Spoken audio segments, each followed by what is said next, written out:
The Jake Asman Show will begin shortly. Thanks to all these great Patreon members who help support the show. Get your super chats ready. Jake will be here in just a moment.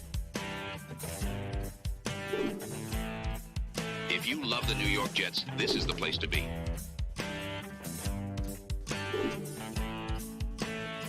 And now, the Jake Asman Show. Wait till you hear what Rex Ryan had to say about the Jets making the all-in move for Devonte Adams. Plus, we have news about who the starting quarterback will be for the Steelers on Sunday, and the latest on Mike Williams. Boy Green joins us in his weekly spot on the show. It is the Jake Asman Show, and it starts right now. Man, our Jets are primed for a historic season.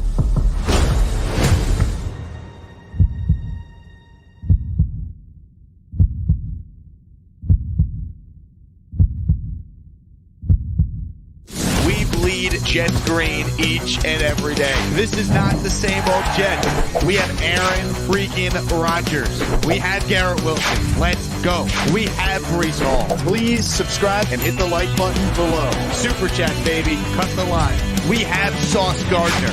We have Quinnen Williams. The Jets bandwagon is loaded. Now it's time to talk all things New York Jets. It's the Jake Asman Show. We have a watch party. That's right. This Sunday night, join me and the Asmaniacs at T-Squared Social for the Jets and the Steelers. It will be Aaron Rodgers versus Russell Wilson. Mike Tomlin won't tell you that, but George Pickens asked earlier about putting in extra work with Russell Wilson after practice. He said, well, because this is his first start. So thank you to George Pickens for revealing what we already probably knew was going to happen. Russell Wilson, not Justin Fields, will be the starting quarterback on Sunday for the Steelers. For more on that and everything going on with the New York Jets, we say hello to Boy Green in his weekly spot on the program. Boy Green, how are you, my man? Jake Asman. Want to make sure I got that in for all the people out there that were looking for it. Yeah, Jake, it's awesome, man. And oh man, how beautiful, how picturesque, how cinematic was the Devonte Adams, Aaron Rodgers connection in Jets practice. It's beautiful. It's something we have all dreamed of for some time. So to see it on there on the Jake Asman intro video, that's when it's real. That's when it's official. Beautiful. No doubt. Your thoughts off the top here. Russell Wilson likely starting. I mean, Tomlin won't say it, but let's be real. George Pickens, 30 minutes after Tomlin said he won't share publicly who it is, he did yeoman's work with this. So thank you, George. Your thoughts on Russ over Fields? Let's pour one out for Georgie. Thanks, George. I appreciate you, buddy. I think it's great news for the Jets, to be honest with you. We're going to get a rusty Russell Wilson. There's no question about it. He's been dealing with his calf issues since the offseason. He's fully healthy now as they're operating, and they're switching starting. You know, Mike Tomlin's a great coach. Again, he's never had the losing season. Everyone loves trotting that out. Mike Tomlin is an awesome coach, but I think he's making a big mistake. Switching a quarterback when you're winning, leaving it out potentially to have that loss, when the Steelers lose or something bad would happen or Justin Fields plays terrible and they lose, that would have made a lot of sense. But for the Steelers to score more points than they've ever scored this season, last week, and to make the quarterback change, to me, like I said, I think it's a big mistake. Works for me, no question about it. And now we're going to get a Russell Wilson who's nowhere near as mobile as Justin Fields, and I think that's good for business. Yeah, I just can't believe that you would make this switch when you're 4-2. Like, if you remember last year, we all know Tyrod Taylor is a significantly better quarterback than Tommy DeVito. But when Tyrod was healthy enough to start, DeVito kept the job because the Giants were on a 3-game winning streak, and it wasn't until they started to lose when Dable made that change. I mean, I can't remember the last time a team made this type of decision with a winning record. Now, obviously, if it's like, Tom Brady coming back from suspension and the Patriots are 3-1, it's different when you're talking about Brady. But Russell Wilson has been good in several years now. And Fields, well, not great, is playing competently. And to me, the biggest thing that helps the Jets, Justin Fields leads the NFL in first downs picked up with his legs. He leads the NFL in rushing touchdowns out of any quarterback. The Jets' weakness on this defense has been stopping the run. So you're putting a guy who's really mobile that could help your offense on the bench for a guy who's not mobile. So I'm shocked by this decision. I really am. And to your point, what about the mesh point, right? You get a little read op with Justin Fields and Najee Harris or Jalen Warren. They got a very capable RB2 really, I think that could kill the Jets defense. So the fact that they're taking it out is surprising. I'm curious if they do for our listeners that remember this. I'm going back a little bit, but Cordell Stewart / packages where you have Justin Fields still in there for some trick action. I'd be curious if the Pittsburgh Steelers, kind of throw that out there into the universe. That to me would be very interesting. But again, great news for the New York Jets. Either way, Justin Fields, and you gave a lot of really good statistics there. I think he's due. He has 5 touchdowns, 1 pick. He's fumbled 4 times, but apparently hasn't lost many of them. For me, the key is that Justin Fields at some point will be the turnover monster. And the Steelers have done a wonderful job putting lipstick on him, but I think eventually he is going to cough up a lot of those turnovers as well. I think the whole thing for the Jets, as you look into this matchup, can they get a 2-score lead, right? Because I don't think the Steelers are built to come back from that. They play a gritty, low-scoring type of game. They got a chance because of their defense, because of their running game. But if the Jets could go up 2 scores on them, similar to kind of the game plan they used against New England in that Thursday night, I don't care if it's Rusty Russell Wilson or Justin Fields. They're not built to come back if the Jets could get up by 10 or more. Yeah, that's what I'm going to say. Let's draw a line in the sand and say, how many points do we got to score? And Pittsburgh just simply can't match. And that's, to me, what you have when you add Devonte Adams and you have Aaron Rodgers and you have Garrett Wilson and Breece Hall and all this talent. That's, to me, you put it on the shelf that's too high, and they're going, I can't reach.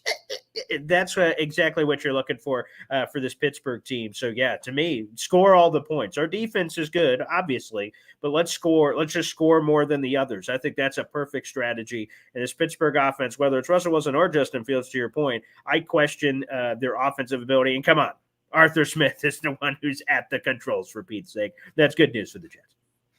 20 points. If I tell you the Jets scored 20 points, do they win the game? They do win the game. Yeah, it's like a 20-10, 20-8, 20-13, 20-12, 1,000%. I think they win the game. I think they do too. I think 24 for sure, but 20 I think would be enough. Mm-hmm. Absolutely. I think that's it. Again, the Steelers are an interesting outfit because of all the other things. There's a lot of mystique about the Steelers. The franchise is iconic. The place is crazy. It's Sunday Night Football. There's a lot of chutzpah, certainly, to playing in that venue. But again, for the New York Jets, it's absolute desperation. We don't talk about must-win often in a Week 7 ball game, but the difference between you're entering 2-4 to be 2-5 or potentially 3-4 with your next game, a road trip to New England, where you could reach back to 500, take a breath, and get ready for the rest of the season. I mean, this is absolutely massive. To me, I think it is an absolute must-win. Plus, playoff tiebreakers. Number 1, head-to-head. Pittsburgh is probably going to be in that conversation at the end of the season. The Jets, of course, would love to win the division. They're not worrying about those kind of tiebreakers, but if you're going to make a wild card, get a ticket to the dance. Let's see what happens. Again, this game is absolutely paramount. Hit the like button if you're tuning in. We're talking with Boy Green and his weekly spot on the show. We're going to get into what Rex Ryan had to say about the Davante trade. But speaking of Davante Adams, Jeff Ulbrich said earlier that the Jets plan a full workload for Adams against the Steelers in this game on Sunday night. So Davante Adams' hamstring, it has magically healed. He is good to go, baby.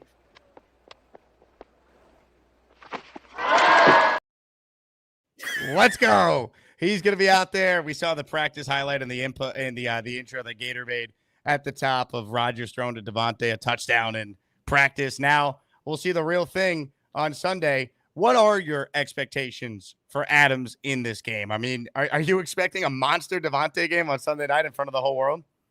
You know, we poured one out for Georgie earlier. George Pickens, God bless you for your service. The next person we had to pour one out for is the Jets medical staff. Because if you really look at it, the Raiders were unable to solve his hamstring issues, and he shows up to the Jets and immediately being fixed. Amazing. They're going to have a line out the door in terms of their medical miracles that they've been able to do, which is, I can hear my father in the background saying, shut up. He is he is really angry that Devonte Adams apparently had a secret no injury that didn't happen or did happen, but that's neither here nor there. But yeah, for me, in terms of what am I expecting, maybe my expectations are going to be too high. But I think if for our betting world, Jake, I know you got a lot of juicy sponsors. The anytime touchdown for Davante Adams seems as close to a lock. What better way to indoctrinate yourself onto the New York Jets and getting your boy a touchdown immediately. I don't know what the odds are on that, but I think Davante Adams is at least getting a touchdown, and I think he's just going to get a lot of work. I think that preordained chemistry that's been there since the very beginning is going to be evident between Devonte Adams and Aaron Rodgers and Garrett Wilson. If I'm number one happy, like I know a lot of Jet fans are happy, I'm probably number one on the list, then number two's got to be Garrett, because it's just going to open up things for him. Either defense are going to say, where the hell's Devonte Adams, which opens things up for Garrett. And if they don't do that, then Devonte Adams is going to eat. So it's all going to feed into itself. But I'm expecting a really, really big game from Devonte Adams in his debut, despite the fact that basically by the time we get to kickoff, he has not played in essentially a month. I think that last game against the Panthers was like September 22nd or something. So it's been a while, but I think Devonte is finding that end zone. It's almost like you knew where I was going. Ladies and gentlemen, I'm sponsored by Underdog Fantasy. All right. You can support me by downloading the Underdog app right now and using the promo code Asman, and they'll give you a deposit match up to $1,000. I bring this up because according to Underdog, here's what they're expecting from Davante Adams. So, Boy Green, let's go through it right now. And if you like any of these choices, you could use this over at Underdog Fantasy, their pick 'em, and go higher or lower on your Davante projections for a chance to win some money. So here we go. You like Davante to score, so we're going higher on a reception touchdown. Beautiful. Now, Davante's rush plus receiving total here, the higher or lower, is set at 48.5, which is basically the same number as the receiving yardage right below. So are you going higher or lower on Davante's receiving yards? That's an interesting sweet spot. I will go higher, though. I think it's just a hair higher. 20.5, longest reception, higher or lower? Oh, I'm going over. I think we could see this, just go straight for it and go like for a deep shot at the beginning of the game. Again, what better way to indoctrinate yourself with the Jets fan base than a bomb to start the game, baby? And it's just a look. It's Aaron Rodgers looking out there going, wink, and then booyah, boom shakalaka. Give me the higher. Ladies and gentlemen, if you want to pick any of these Davante options, Underdog Fantasy, baby. Underdog, new customers, deposit, get up to $1,000 in bonus cash. One other quick one I like, Boy Green. I put this together earlier. This is $10 to win $45 at Underdog. Rodgers, higher 226.5 passing yards. I think they're going to throw because Pittsburgh stops the run, so I think they're going to air it out a little bit. That's where you can get the Steelers defense. Okay. Zerline, a little crazy to pick him, but I do think the Jets are going to score at least 2 touchdowns, so I think he goes over his extra point number there. And then that's Boswell, on makes. Wait, real quick, that's on makes, not misses, right, Jake? Correct. That is makes. Okay, I extra points confirm. Made higher than 1.5, and then Chris Boswell. I think the Steelers will put some points on via the field goal. We'll go higher, 1.5. So this is 10 to win 45. You can make the same picks if you play underdogs, higher or lower. Using that promo code Asman, sign up, support the sponsor, and win some money, baby. Let's go. Oh, yeah, baby. I love it. Okay, you made some good picks there. Very nice Thank picks. You, sir. Thank you. Ripe fruit. Ladies and gentlemen, we will get to your calls coming up. We will get to your super chats as well. I want to give out some memberships as well. So if you're someone who wants a channel membership, make sure you're subscribed to the channel and like the video. I'm going to gift some memberships coming up here, and I want you to have a chance to win. But I want to play you now, Boy Green, some Rex Ryan. He was on Bart and Hahn, his weekly spot, on their show, 8:80 a.m. You can listen to me on 8:80 a.m. this Sunday from 4 until 7:25, assuming there's a Mets NLCS Game 6. But anyhow, here is Rex Ryan talking about Davante Adams and what it means for the Jets. Yeah, no, I mean, they had to pull it off. Why? I mean, you put everything into it, and now this is just another opportunity to say, oh, hell, let's go again. Take another throw at it, and why not? And here's why. Like, to me, it makes perfect sense. All right, are you mortgaging the future a little bit? Yeah, probably. But what the hell? Like, we went all in anyway to get Aaron Rodgers.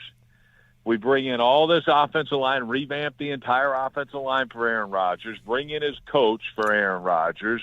We bring in this for Aaron Rodgers. Now bring in Mike Williams. Oh, he hadn't done anything for us, but that's okay. Strike one. Now we're going to get back in and take Devonte Adams. So what the hell? Go for it and out of excuses. Like, it's simple as that. Out of excuses. And this is the easiest damn schedule the Jets will ever have. You ain't lying. The easiest. I looked at it. I'm like, my God, why can't they go undefeated? They're not going to because this team's not playing worth a damn. But it's like, come on, like this schedule. You got two of the worst teams in the league in your own division, Miami and the Patriots. You got Buffalo's not even close to the team they've been. Like, oh, excuse me, if you can't do it now, like it's so set up.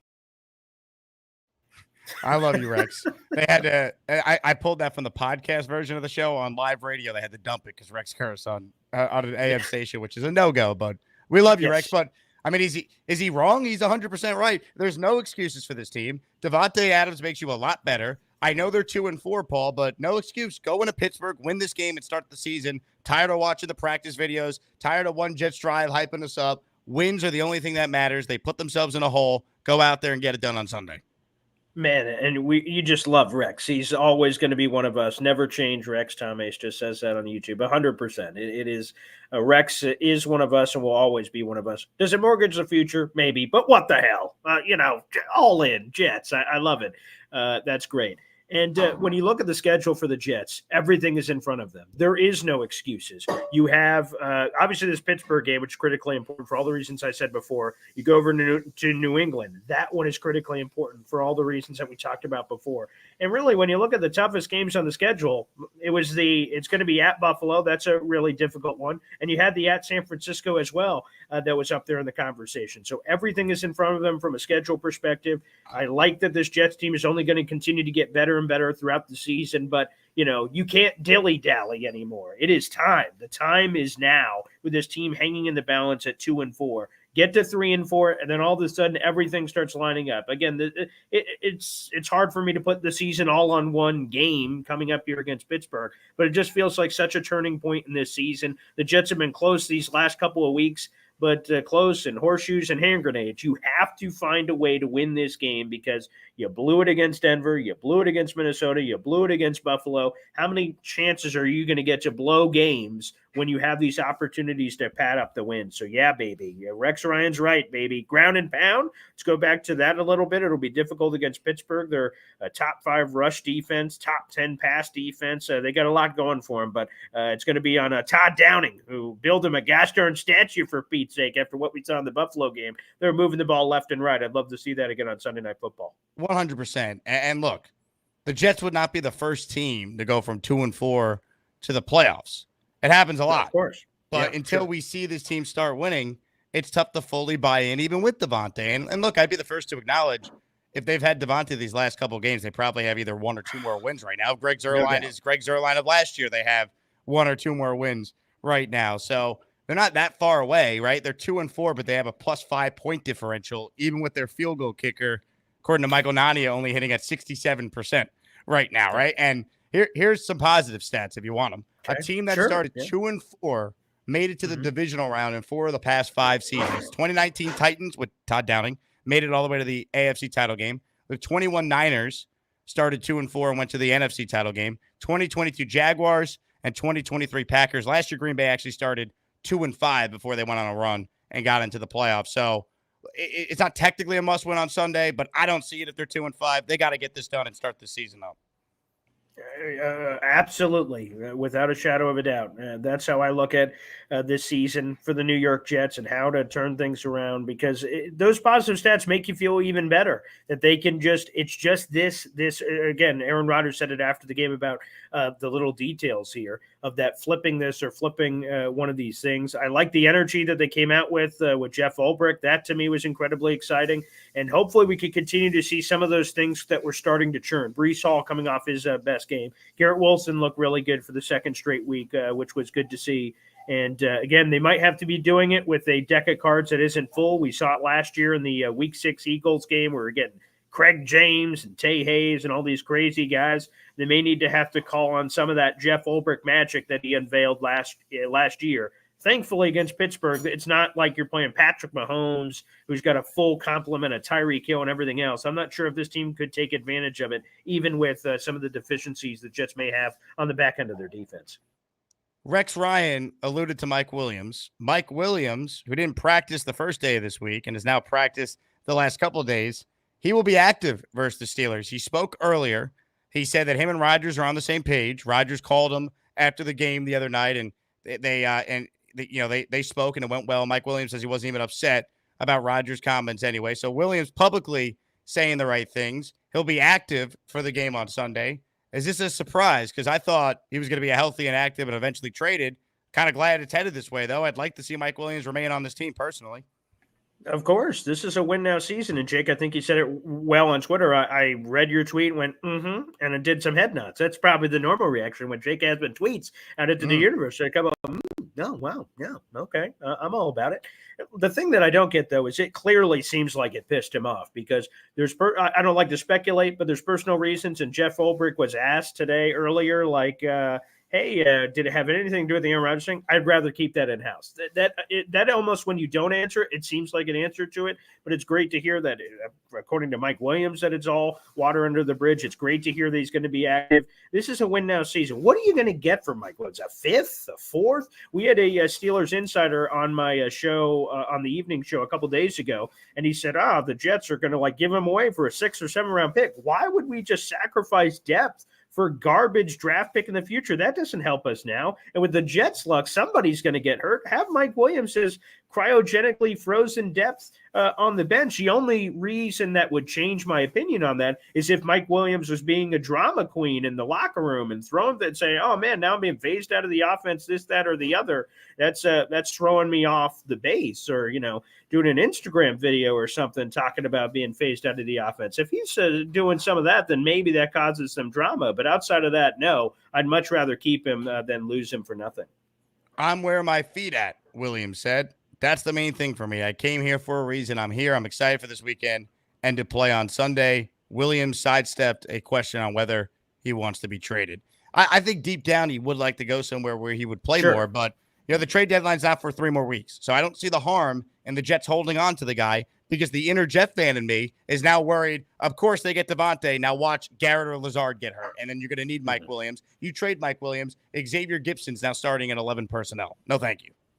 Yeah, exactly. Again, as long as only the Jets truly know, despite what they're saying at the podium, press conference, locker room, and everything of that nature. But as long as he's cool with it, the Jets should 1,000% be cool with it. Unless someone blew your socks off. Like, again, you have a critical injury somewhere with a team hurting at wide receiver. I heard some of the names: Chargers, Saints, and a couple other teams are kicking around with the Jets. Again, if they give you a legitimate offer that makes you think twice, that's one thing. But giving them away for garbage is something I'm totally not interested in. I'd rather have the depth. Mike Williams is only going to get better the healthier that he gets. It's great to hear from both Jeff Ulbrich and Rodgers and everybody. He's going to have a role on this offense. Let's go. It's been unfortunate that he's been on the receiving. He was the intended target on 2 game-ending interceptions from Aaron Rodgers. That's not what you like to hear for what that is. But let's keep him on the team. Let's see. We just sent him over a sandwich to bring him here. Now we're going to send him out with a sandwich? Come on now. Let's keep Mike Williams, baby.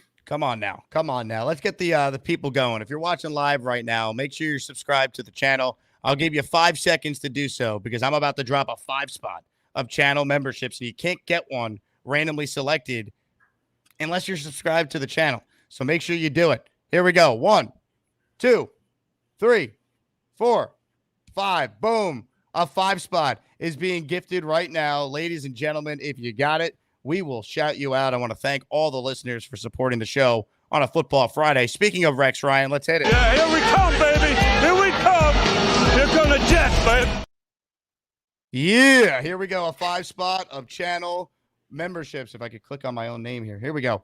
The following 5 listeners are now as maniacs: Rich Tulato, Joe the Jet, Wesley Thompson, Ghost, and Tenacious S. If you want a membership, click on my name in the live chat, turn on gift receipts, subscribe to the channel, like the video, and pay it forward. It's just $5 to gift your fellow Asmaniac a channel membership. More items I want to get into, specifically with something that Rex Ryan said on the radio in this weekly spot with Bart and Hahn. Here's Rex talking about the idea of using Olu Fashanu as an extra blocker to negate the Steelers' pass rush. Yeah, I think that's a great move, and bring in the extra tackle, and because our tight ends don't block anyway, so what the hell, bring him in. He ought to be starting anyway. I don't understand that. You don't draft a guy that high and him not starting. You got 2 old guys playing tackle. He's better than both of them. So I don't know what that's all about, but yeah, absolutely. Get a guy where we can protect Rodgers and give him a chance to throw it down the field. And now you got, with Garrett Wilson's a young superstar and Davante now, like we ought to be set. But yeah, I like the way you're thinking. Think protection first. And then, because quite honestly, this offense is a little outdated. This is like a West Coast passing attack, right? They go 2x2, throw opposite the back. Boy, that's brilliant. 3x1. Okay, X is going to run, individual. Okay, individual. Yeah, he's going to run individual versus single high. You're going to go back to the 3-man slide. Be alert for all slant, or 2 runs a seam route. 1's going to run a smash or fade, and 3's going to run a high option. Get the hell out of here. It's the same offense every day, and I'm tired of seeing it. Yeah. And if I'm seeing it, every team in the league you're defending is seeing it, and you wonder what's wrong with this team. Well, that's one of the reasons. That's one of the things we're doing. So I'm all for it. Bring in another lineman to help in the run game and help in protection. I'm all for it.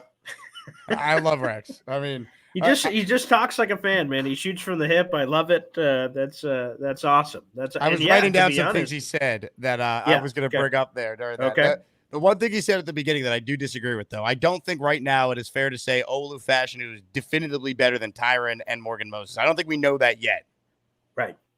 That's fair. Yeah. Just to speak off of that, obviously this morning I was talking about, the theme of potentially benching Tyron Smith. Tyron has not played, obviously, up to his standard. He has allowed more sacks or let's rephrase that. He has allowed as many sacks this year as he has over the last 6 years combined. I mean, that's a wild statistic. He's given up 5 sacks this year. He's given up 5 sacks in 6 years combined prior to this season. So he is not playing up to snuff. But do you let him fight through it because he's Tyron Bleepin Smith? And then on Morgan Moses, Olu Fashnu's never played right tackle before. With Morgan hurt, he stepped up to the plate and attempted to play it. He was fine, but he's not like Olu Fashnu great yet.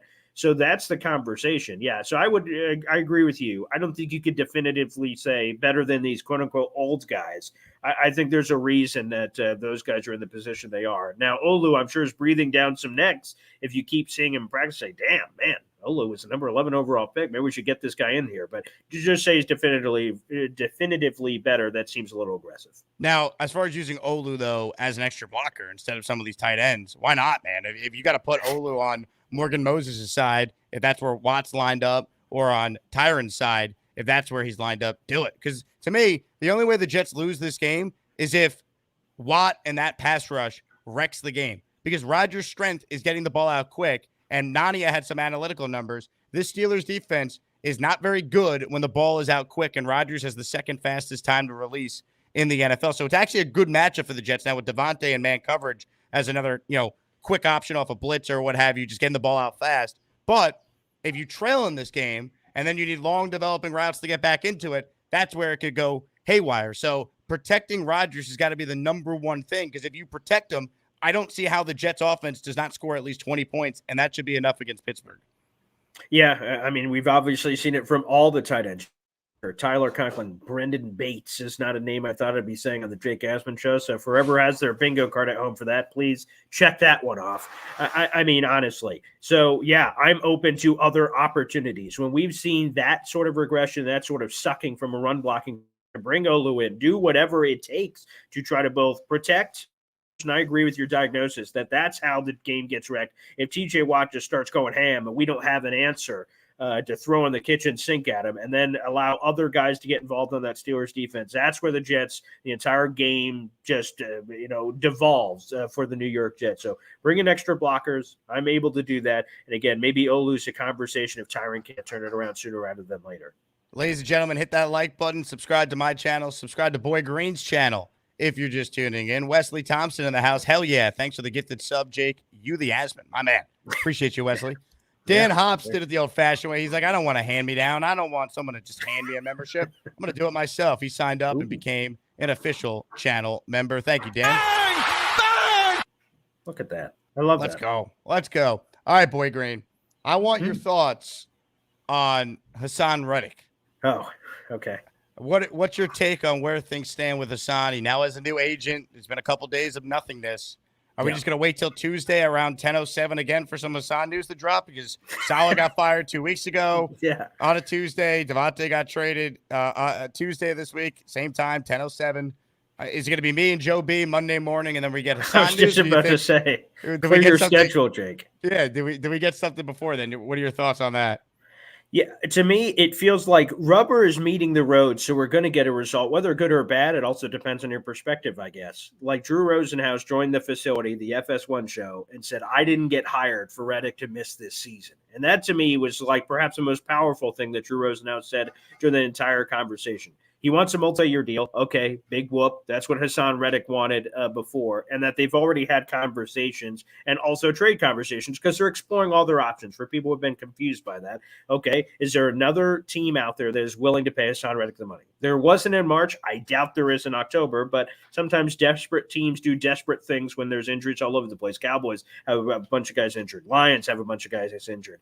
So that makes a lot of sense. But to me, I think we're getting something. Let's call it the Tuesday date to keep the train rolling here, whether Haason Reddick is traded or that he's signed long-term. To me, it's kind of the same thing as the Mike Williams thing in a different way, is I think he ends up coming back and playing the rest of the season, and they worked both Rosenhaus, Reddick, and the Jets work out something for this season, because if Reddick and his people, Rosenhaus, go out to seek a trade and no one's willing to do it, then their only option is to play for the Jets if he wants to accrue the season and for it to count, which means he'd have to report by week 13. I don't think they're going to wait all the way to week 13 for him to report, because while that is the minimum amount of games required, he's not just looking to check something off the bucket list. He ultimately wants the bag of money at the end of the rainbow, and that would require him impressing during these times with the New York Jets. So my gut says that he eventually shows up for the Jets. Let's call it Tuesday.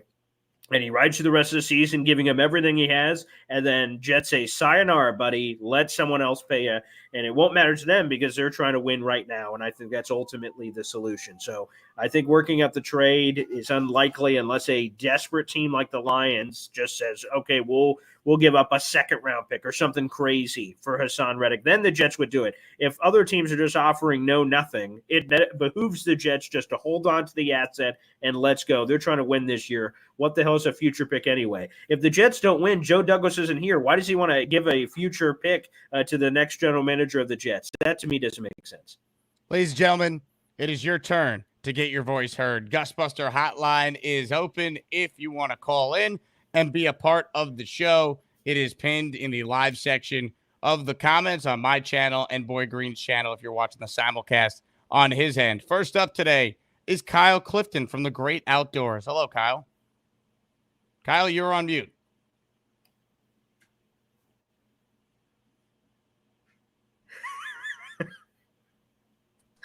Struggling. Ah, there we go. You guys put me on just as I was loading her in for soccer. You're getting an insight into the domestic bliss of Kyle Clifton here. Oh, wow. Great. So, yeah, I mean, Rex, optimism, winnable schedule, right? Mm-hmm. I mean, I don't see it, but, like, they're winnable games, right? But we got to show up and show out, and we haven't done it so far. The talent is empirically there.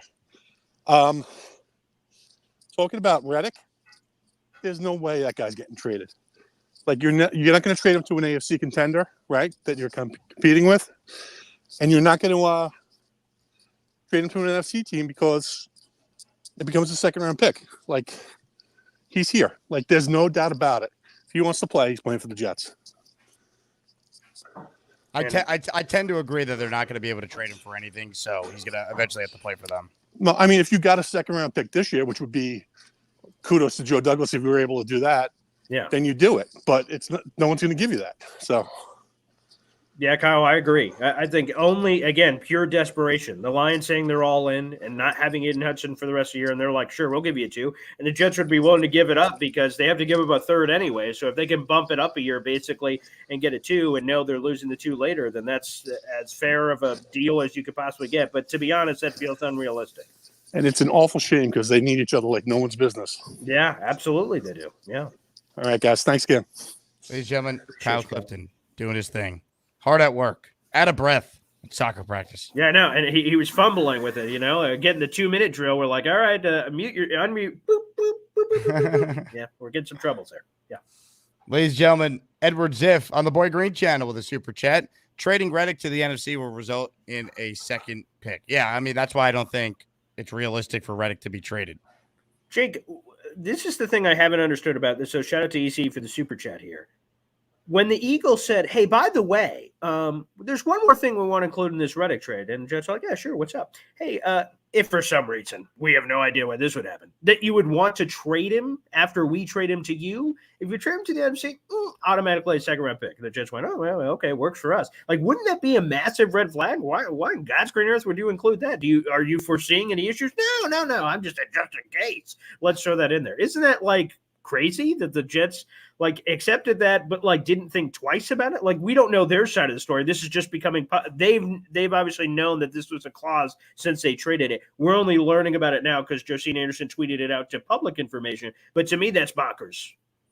Yeah, 100%. I found it odd too. I've never heard of that in like No. a previous deal. Maybe there's more of that than we think in these trades, but we never hear about it because you never have a situation as weird as Reddick's situation.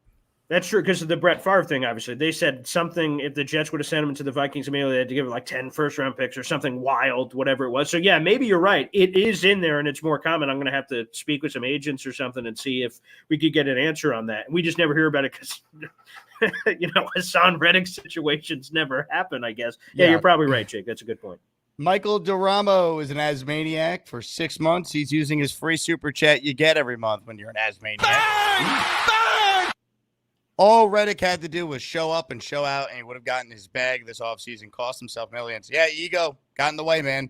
I mean, or like, there's no explanation for a guy who, yes, was underpaid relative to his production. But if he played ball with the Jets, he would have gotten a raise for this year, the guarantee to be a free agent in the offseason, would have had a chance to still play on a very good defense, put up numbers, and then get paid maybe by the Jets, but certainly by somebody that needs a pass rusher. He wants the Neil Hunter money. Well, guess what? Daniil Hunter was a free agent. Haason Reddick's under contract. That's the difference. Yeah, that's the thing that I don't get. It's hard to bet on things. We just talked about sports betting because you don't know, because obviously there's some level of risk. Even if we think something is going to happen, it doesn't mean it will. But if there is any safe bet in the universe, Haason Reddick on this defense, with this staff, with this talent around, felt like as close to a lock as you could get as someone that was, to the words you just used, put up numbers to make it happen. And he would have been perhaps a defensive player of the year kind of player, potentially, for that to happen. But that's why with this bet of him holding out and trying for the maybe 1% chance that perhaps the Jets would have given him the multi-year deal, I just don't get the risk versus reward with that situation. To your point, Jake, maybe it is just ego at the end of the day. But wow, even if he plays this year, again, we're running out of games. We're running out of games because we're not even halfway through the season yet. But relatively speaking, we're running out of games. If Reddick shows up next week, because it's not going to happen for the Steelers game, if he shows up next week for Week 8 New England and he records 6 sacks to the finality of the season, who is going to pay him the crazy multi-year deal? Spoiler alert, no one. And someone's going to give him a 1-year prove-it deal. And guess what? He's a year older now. He's 30. Next year, he's going to be 31. That just makes no sense. His people blew it. He blew it. Whoever blew it. Somebody blew it. And now I don't think he ever gets that truly, truly unbelievable bag that he could have, should have, would have got if he would have played this differently. Ladies and gentlemen, more of your calls right now as we talk with Boy Green, this weekly spot on the show. Joe the Jet's on the line. He just got a membership earlier this show. What's up, Joe? Hey, guys. I don't know why. I'm going to call back real quick because something's glitching out right now. Joe the Jet, you stay right there. I'm going to play you out with this, all right? You let me know when you're ready. I guess you're ready. All right.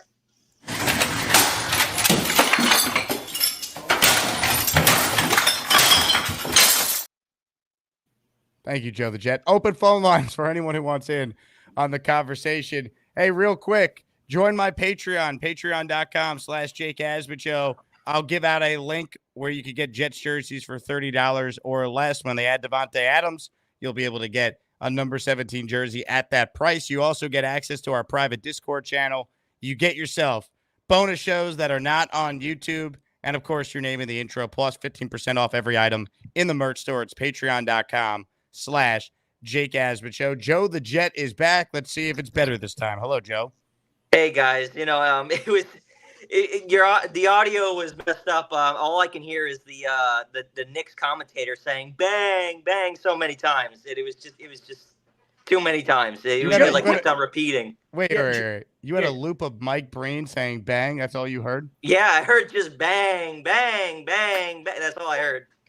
But All right. I mean, it's a great So, thing to quick hear. question: honestly, what's Knicks going on with the is back, hoodie? baby.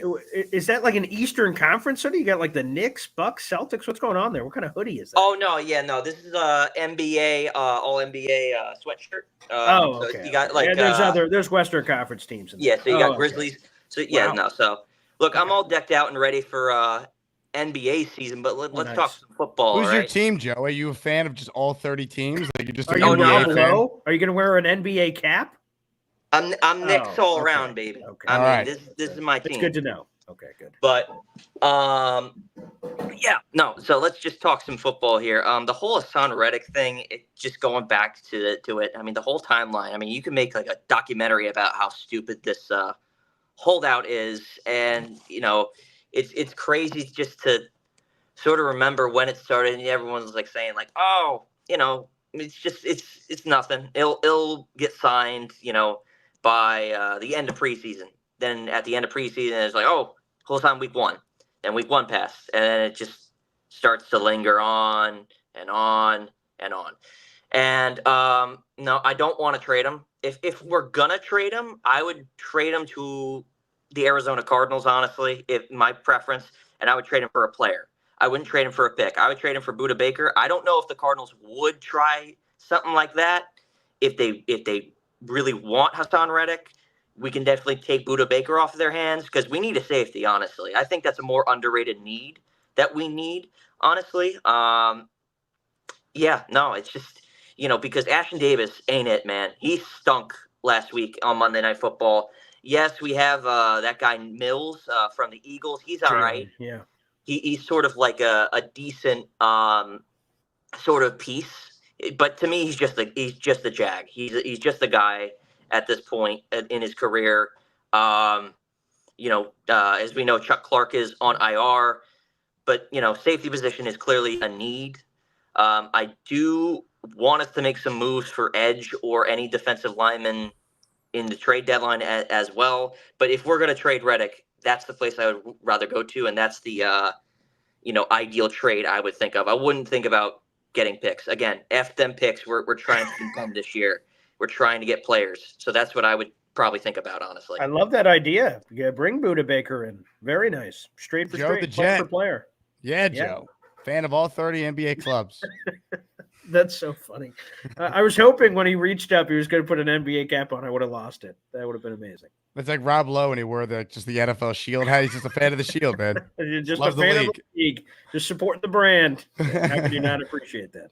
More of your calls right now on a Friday Boy Kareem soiree on the Jake Asman channel. Let's say hello to Kentucky Jets fan. Hello, Kentucky Jets fan. Hey guys, what's going on? What's going on, brother? I'm guessing the name is true based on the accent. You are Yeah. indeed from Kentucky. No, I'm from Cooperstown, New York, but I live in Louisville, Kentucky. Okay, Oh, okay. all right. How long Yeah, have you lived in Louisville? About 7-8 years. Wow. Cardinals aren't really a great football team, but you know how it is down here. Hey, get yourself some bourbon from Custom Bourbon Tours if you're in Kentucky. Yeah, I like that Blanton's. That's pretty good. But anyway, I wanted to talk for a second. So I know we have a problem at safety. I saw on NFL that Jamal Adams got released from the Titans. Would that be something that the Jets could possibly look at? Reunion with Adams?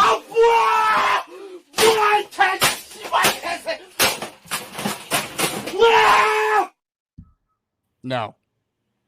Boy Green, your thoughts? No, God, no. What? Thanks to the God- call, Kentucky Jet fan. I appreciate Come it. on, man. What the? Like, again, do we need safety help? Yeah, Chuck Clarkson IR. And Ashton Davis, good Lord have mercy. Again, he was blessed by the Father, Son, and the Holy Ghost on Monday Night Football, for God's sakes. That looked awful.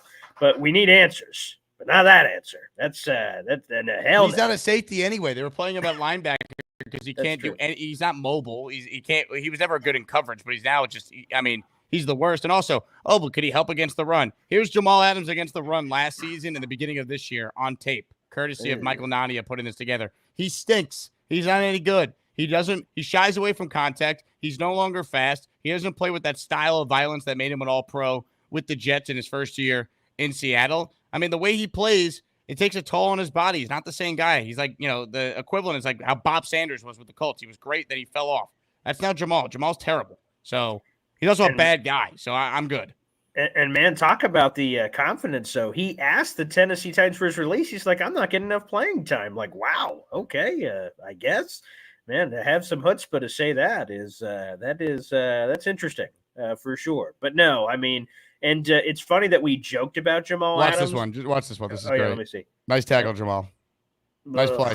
Oh God! And he's asking for his own release. Yeah, I think I want to go somewhere. I want to take my talent somewhere else. Oh, do you? Okay, you're cut.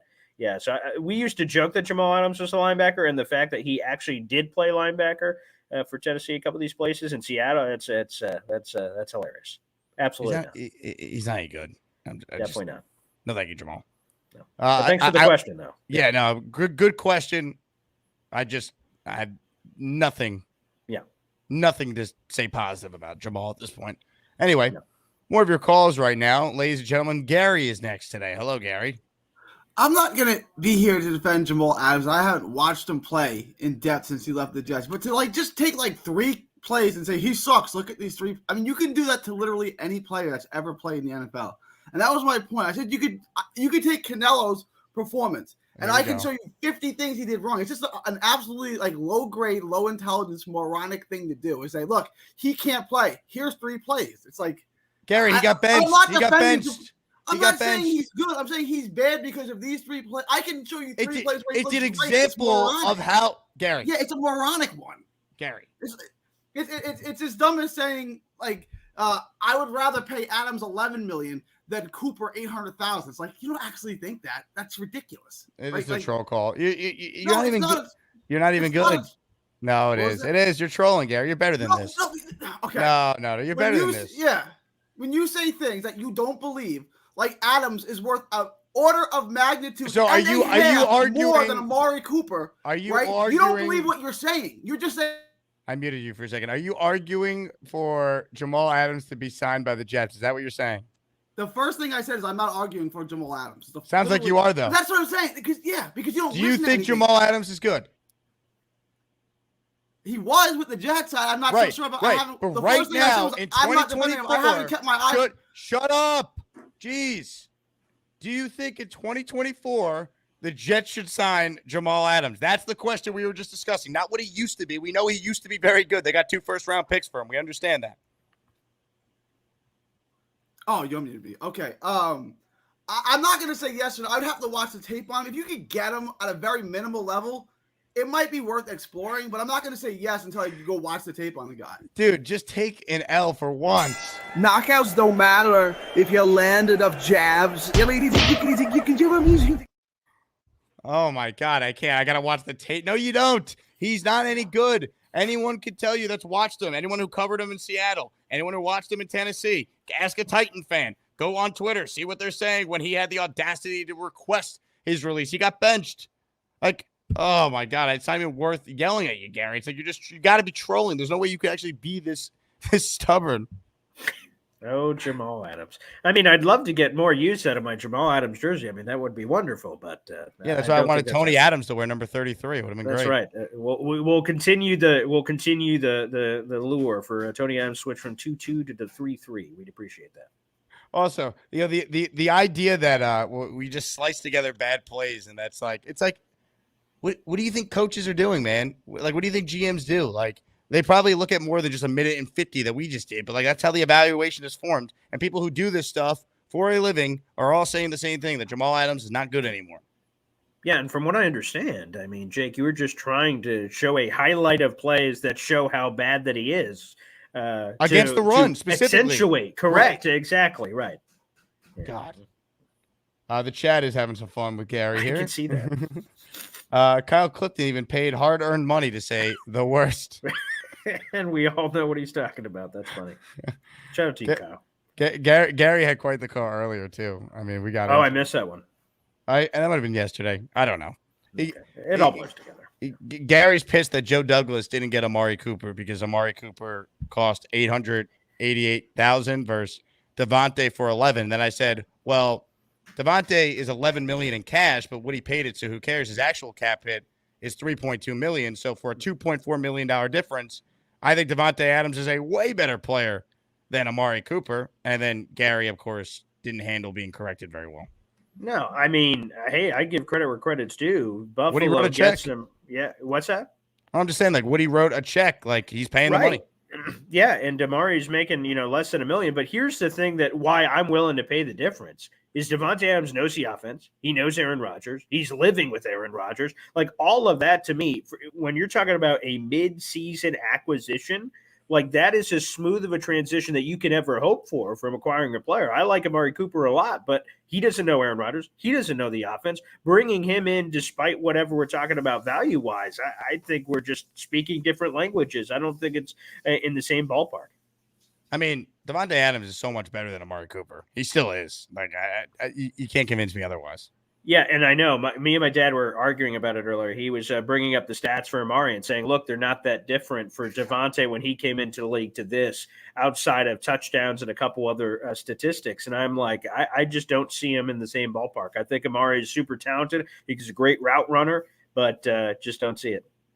And what you said earlier is spot on. Yeah. You can't place a value on him already knowing the offense and having chemistry with the quarterback. Like Amari Cooper, if the Jets got him, he'd make them better. But how quickly are him and Rodgers going to get on the same page? Mike Williams is a veteran who played with a great quarterback in Herbert in L.A., and they're not on the same page yet. Like, it takes time with this offense. So, I mean, it's a no-brainer. But anyway. And by the way, what are we going to have Mike Williams conversations? Man, Amari ran the wrong route. We got another pick in week 7, week 8, like, come on, man. We can't afford any more of those. So, again, that to me is worth the price of admission is, again, that Devonte Adams, Aaron Rodgers chemistry magic to me. That is worth it already. On top of the fact he's already one of the best receivers in the league, obviously. I am gifting another membership right now just to apologize to the audience for having to deal with that Gary call. All right? I can't. Gary has super chatted. You don't have to watch the tape. You can just listen to what people on the internet say. Jake asks, Gary, you're amazing, bro. Wow. Never change. Never change. Using that for a super chat, no less. Wow. Thank you for the $5. I'm taking your blood money and I'm gifting someone who's listening to the show a channel membership because I don't want your blood money after your nonsense these last couple of days. Anyway, super chat or channel membership has just been gifted. If you hear your name called, Dan Krumanaker, you are an official as Maniac. Boom. Thanks, Gary. Gary, thank you for your service.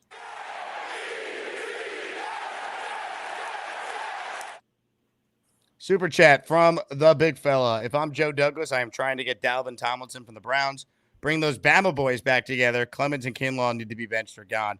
That's a great idea for like a big body defensive tackle next to Quinnen. If he's available, I would call and try and get a deal done. Great idea. Yeah, I'd love a biggie. And then if we're in the Browns room, Quentin Jefferson wasn't inactive, man. He had 6 sacks for the Jets last year, giving you some pass rush juice. Again, I'd love the run stuffing, obviously. So Davin Tomlinson would be interesting. I'd be fine with either. And as much of a Michael Clemens defender as I've been, come on, man. It's been hard to watch. And I hope Javon Kinlaw can turn it around too. But boy, it's been a tough watch. It has been tough. It has been painful.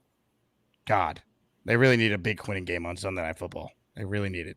Especially when you're in the same town and Sexy Dexter Lawrence has 7 sacks this year. He is dominating for that Giants front 7. We need to see the same juice, no question.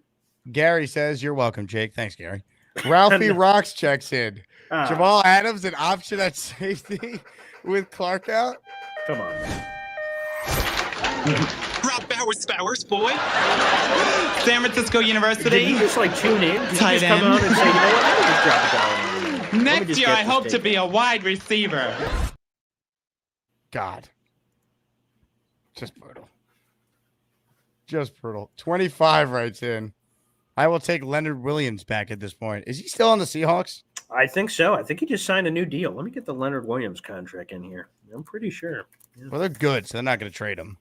But no, yeah. And he definitely, oh my God. Yeah, he's in the middle of a 3-year, $64.5 million contract. Good Lord have mercy. And he's under contract for the next couple of years. How's he doing this year? What are his stats? Yeah, well, yeah. We got to watch the tape, though, obviously. Oh, right. I don't want to play, Jake. I would be doing a disservice if I just plucked a couple of stats and told you how he was doing. He's got a 1.5 sacks this year, which, again, obviously is inherently unfair, Jake. Yeah, I want to know about his pressures and his body mass and, you know, what he ate for breakfast. We really got to do a deep dive with Gary. Anyway, let's say hello to Edward Ziff, who's next on the Gusbuster hotline. Steady Eddie Ziff, what's up? How you doing, boys? All right, Kiss shirt. Nice, baby. Okay. Yeah, I can't go any lower. Ask Jake why. Dear God, Edward. Wow.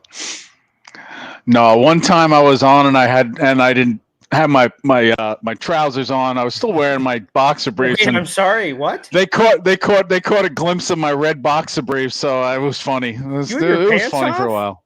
Calling into the show? What the hell? I'm home, man. I worked all day. I'm just chilling. So I got my T-shirt and my underwear on and my socks. I'm just chilling, man. Wait. You had the pants off with the socks on? Listen. Underwear, T-shirt, beer, cold pizza. What the hell? Come on. But you threw socks I'm a on. man's man. Yeah, I guess, but the boy green clock is going off, baby. Yeah, that's it. Anyway, Jamal Adams. My biggest mistake ever was buying 2 Jamal Adams jerseys. Give one to Gary. Christmas. Give one to Gary. I think we should burn them in effigy. I mean, for God's sakes, the way Jamal Adams' career's going, he's going to need them for heat. I mean, come on now. Gonna have to roll them up and use them as kindling, for God's sakes. That guy couldn't even catch a cold these days. What the hell happened to him? I mean, he had a lot of injuries, and I mean, he's acting like when Mark Gastineau went out with Brigitte Nielsen and lost his freaking mind. It's crazy. Yeah. All right, so here's some. Let's talk some football now. Offensive line. Keith Carr sucks. I mean, that's just it, man. He sucks.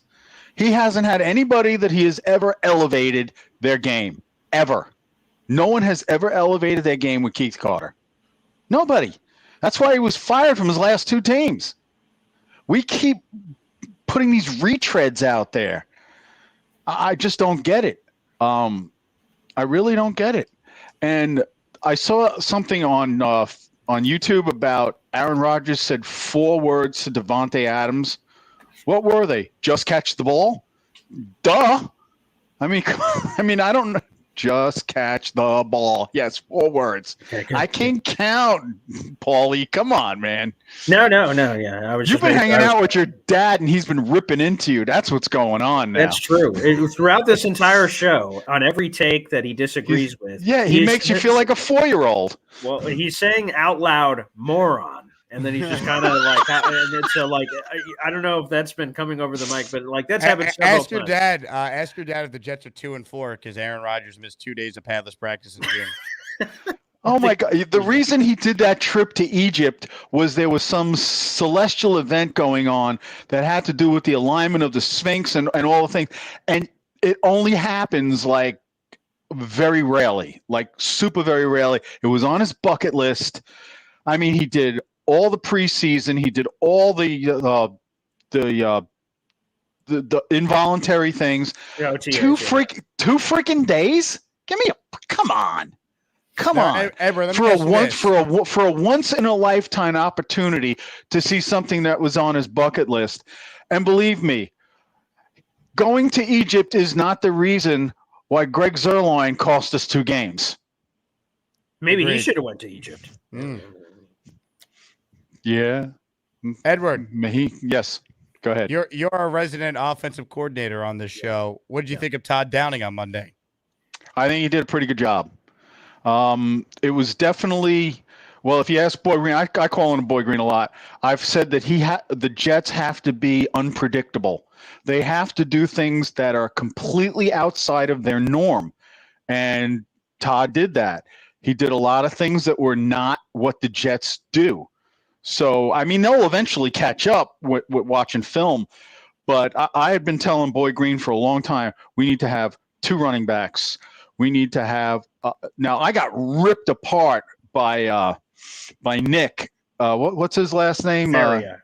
Nick he joined Faria. this show too. Yeah. Yeah. Last week he ripped me apart for me suggesting that on like a 3rd and 5 or something, you take Aaron Rodgers out and you put in Tyrod Taylor. Tyrod Taylor with the 2 guys in the backfield and do an RPO play.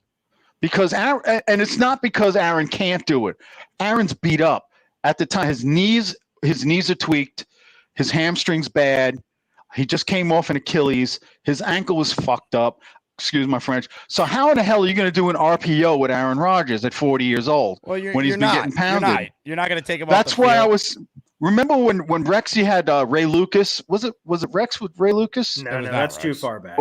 Or was it? Well, anyway, but even they used to put him in there, and you just. I'm just talking. Brad Smith, whatever. Yeah, just do some crazy stuff that the defense is not prepared for. Edward. Just a few packages. Edward, they were 1 for 4 in the red zone. They moved the ball fine. They just need to convert in the red zone.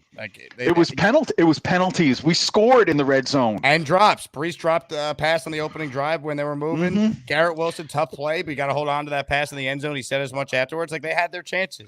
And we had some creativity. Braylon Allen was in the fullback role. He had that trap play that got into the end zone. Tyron Smith holding call. Garrett Wilson was in the backfield a couple of times, motioned out. There was a lot of that's what I'm saying. That's what I was saying. That's why I like what Todd Downing did. He did some unpredictable and not of the norm stuff that's on tape that anyone studying the Jets for the games would have seen, and that's why we did so well. Bob P. wrote in, now I want Gary back. All right, see you, Edward. Gary, hello. Hey, it's what the people want. You Nate. Thanks for the time, Gary. Gas station pizza is better than a Big Mac.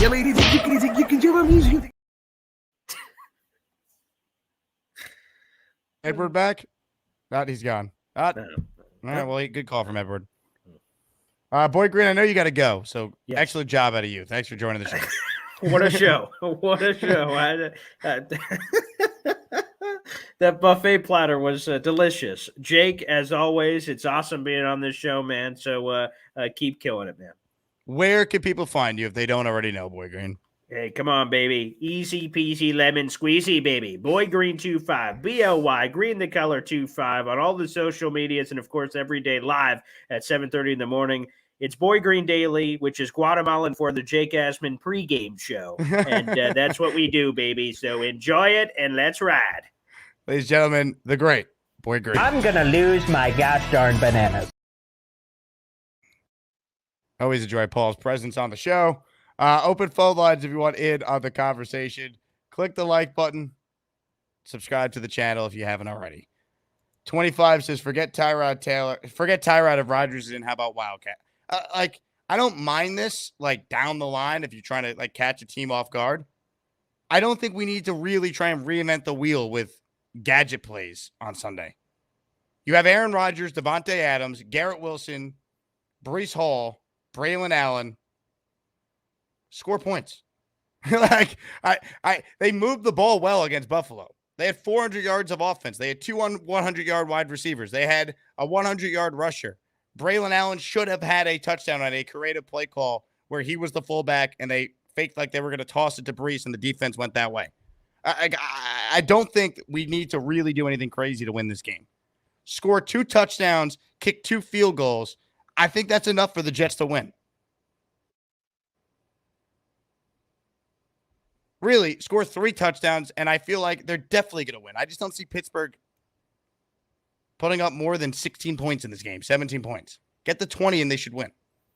But really, trust Aaron Rodgers and his chemistry with Davante, and now Garrett, and Breece playing well, and let's just get a W.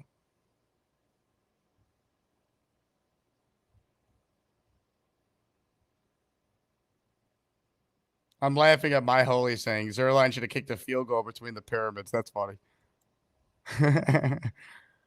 Oh, man. Boomtown in the house.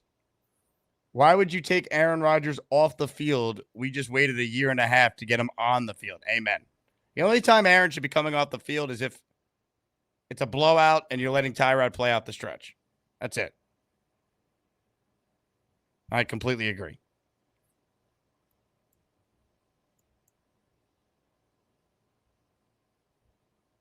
Mike, the stat guy, can we get some turnovers for once? Well, they did against the Vikings, and they didn't do enough with it.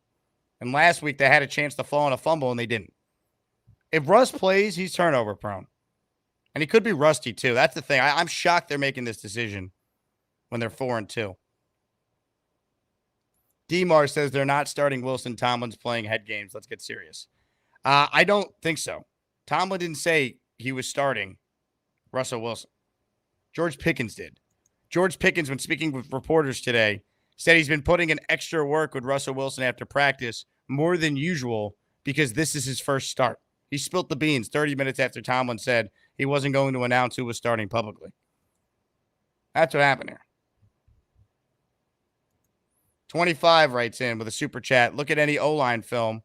Could the issue be scheme? I think the issue is this guy's not playing to their potential, man. I mean, Tyron Smith was a second-team All-Pro last year. I understand he's an older player, but it shouldn't fall off this quick. I'm not saying the Jets have great offensive line coaching. I mean, I'm not trying to argue that, but it should be better. And at times it has been better. Like, it feels like it's a lot worse, I feel like, than it actually is, because when Rodgers does get hit, they're like vicious hits, you know? So I feel like our perception is worse. But if you actually look at like where the Jets rank, they don't grade out terribly. Tyron Smith, though, has allowed 16 pressures. The next closest of any of the starters is 9. Think about that.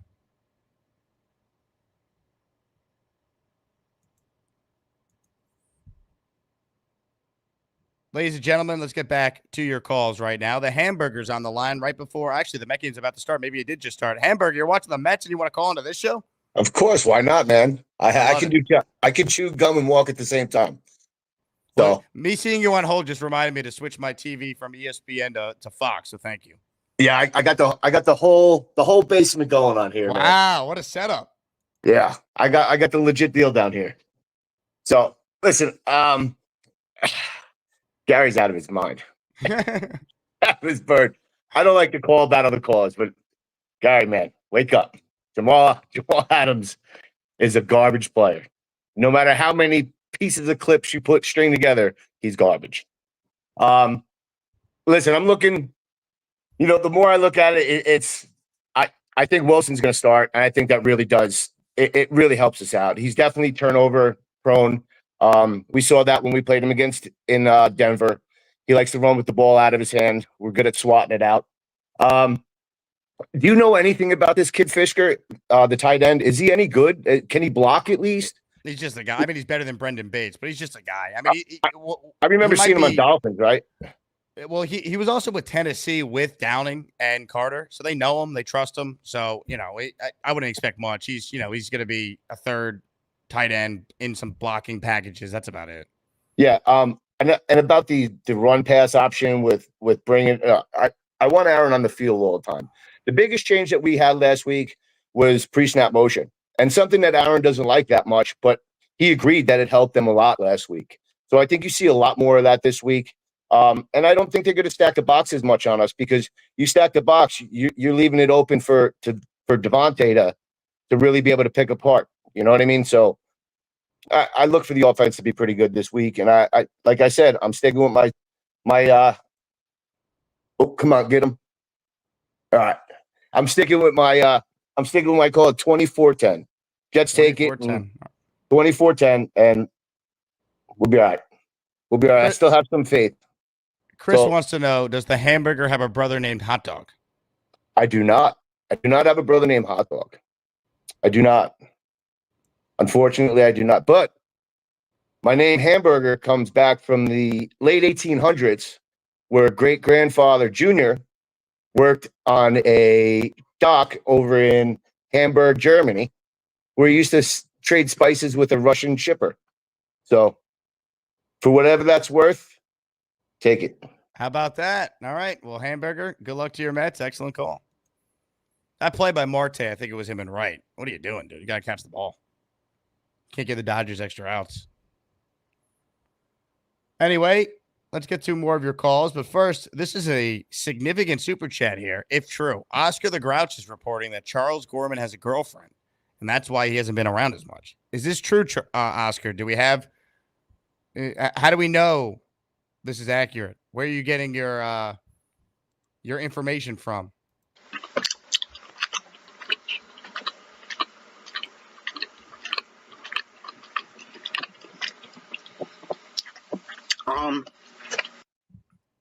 These are the questions we need to know.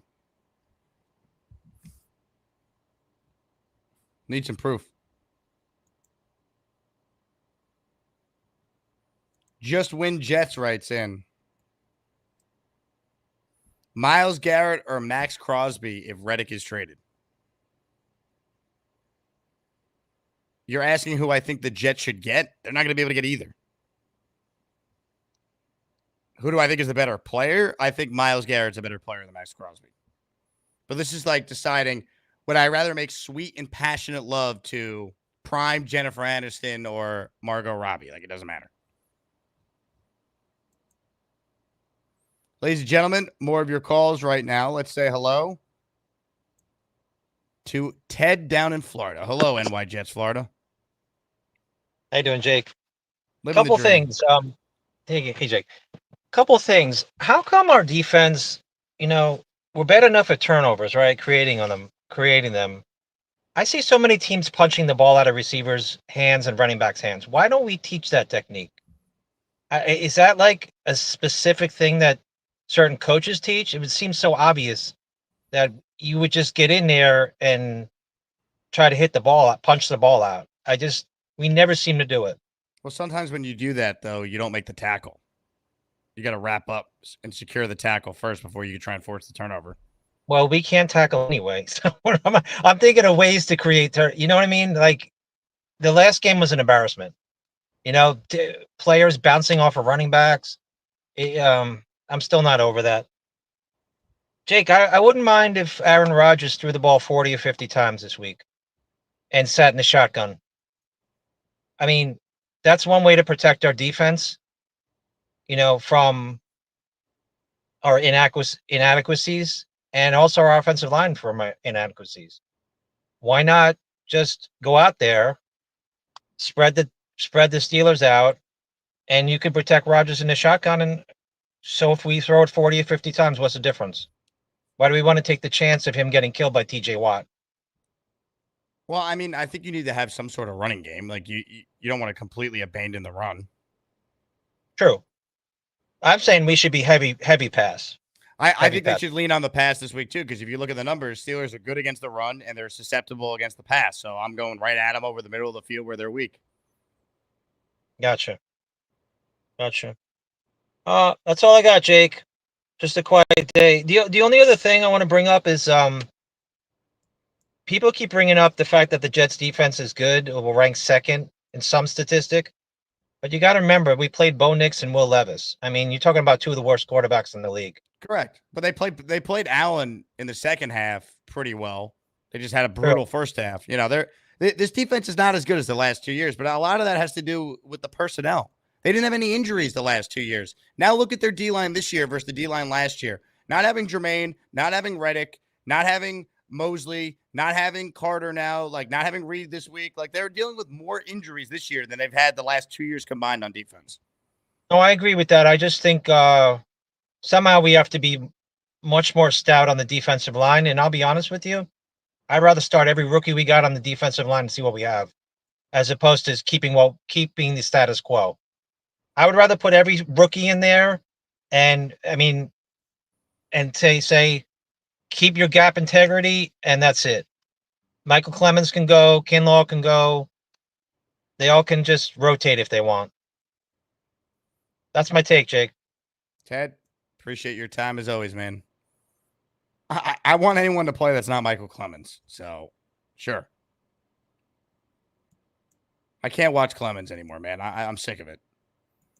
Everyone but the Jets acknowledges he's not very good. And he's playing, I think it was 77% of the snaps the other night? More than any other defensive lineman. Are you kidding me?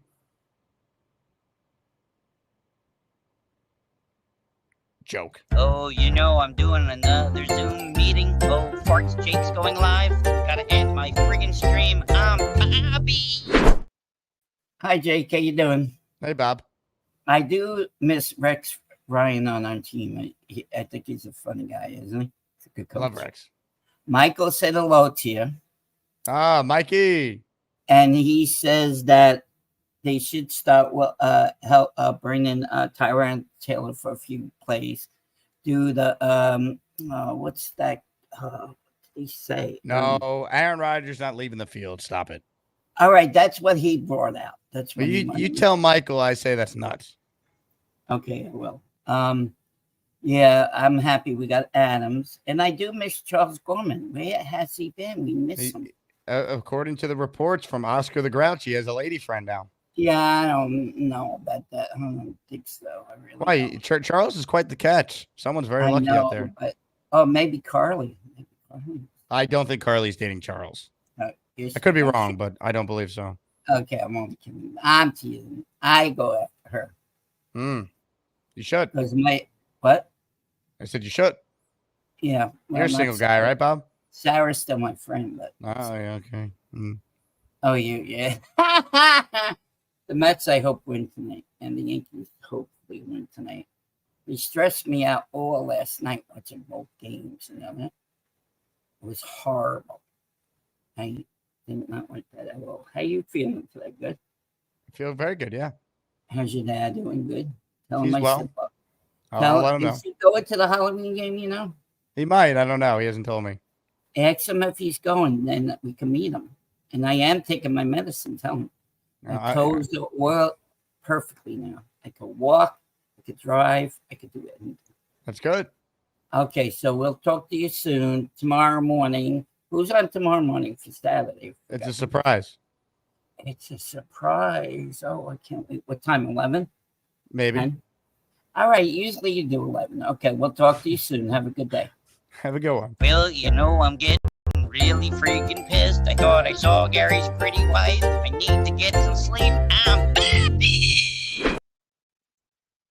Ladies and gentlemen, Bobby Midnight. Let's say hello to Pittsburgh Enemy, who's next. Hello, Pittsburgh Enemy. What's up, Jake? Are you in Pittsburgh? Is that I am in Pittsburgh, yes. I'm with Jen. I'm with a family full of Steelers fans. Yeah, Oh, no. Yep. You guys have won enough. Let us win on Sunday. We need a season. Dude, I'm down here for the victory, my brother. Look, I hope you're right. Sorry for I wanted to be set up better on the first time caller, but yeah, we're down here for the good vibes. I want Davante Adams to just show out. Hopefully he opens up passing for Garrett Wilson, and we come away with the W, man. We really need it. We do definitely need it. I mean, they win. The vibes around this team are completely different. I'm here for it. We paid a lot of money, and I want to see it. You know what I mean? I got you. Where are you from normally? Kingston, New York, upstate. Gotcha. Upstate. This is not how I wanted my first time call to go. We're in the middle of getting an Uber right now, going to the Pittsburgh Penguins game. But I'm here for it. I said, you know what? I'm calling in. I love it, man. I'm glad you did. This is a great first call with someone on. We need boots on the ground in Pittsburgh. He went in the elevator, so we definitely lost him with the internet there. But good job, Pittsburgh Enemy. I appreciate you. Bring us back a win, all right? I know there's a ton of Jet fans, a ton of Asmaniacs going to the game. If you want to link up with other Jet fans, Pittsburgh Enemy, join my Discord. Go to patreon.com/Jake Asman Show. Get in the Discord. You'll see there's a whole bunch of awesome Jet fans who are making this trip to be at the game. Tom Ace writes in, we need a call from Justin, Lane's cousin in Pennsylvania. We do need a call from Justin. He was tremendous last time. But a great call there by Pittsburgh Enemy making his debut.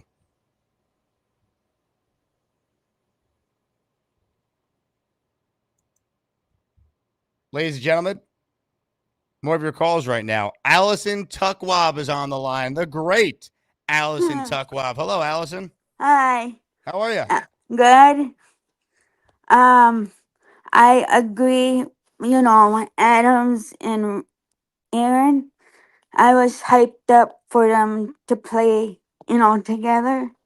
And everyone seems not wanting Adams, they were negative about it, but I was hyped up for them. I'm hyped up, Allison. I'm excited. Yeah.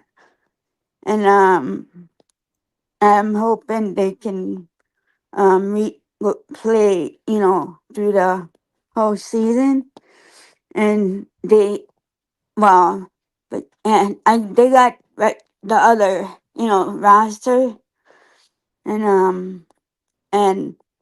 and Garrett has a good teacher, Adams. And yeah, I'm pulling for Aaron and Adams.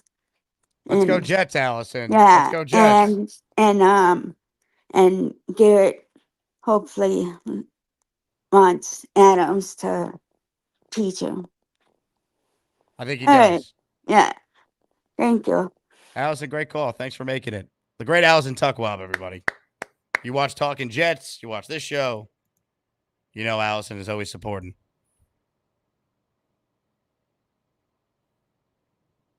Ladies and gentlemen, if you're just tuning in, subscribe to the channel. We hit over 39K earlier this week. We got a huge watch party on Sunday to bring this fan base together.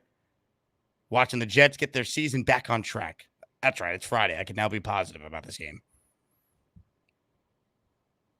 Jets Steelers, Sunday Night Football. Party starts at 7. I'm on the radio till 7:25. I will be at T-Squared by like 7:40, 7:45-ish. And then kickoff is at 8:20. We get there at 7. If you want to start drinking, Met game will be on, assuming the Mets win today and there's a game 6. J.E. writes in, Garrett Wilson is definitely not re-signing. Hey, thanks for the nonsense. We'll see you later. I'm glad to be in Asman's Shadow Realm. Into the Shadow Realm you go. Aaron Rodgers is a glutton for fame. I don't think he loves his teammates. I think he loves attention. GFY. First word is go, and the last word is yourself.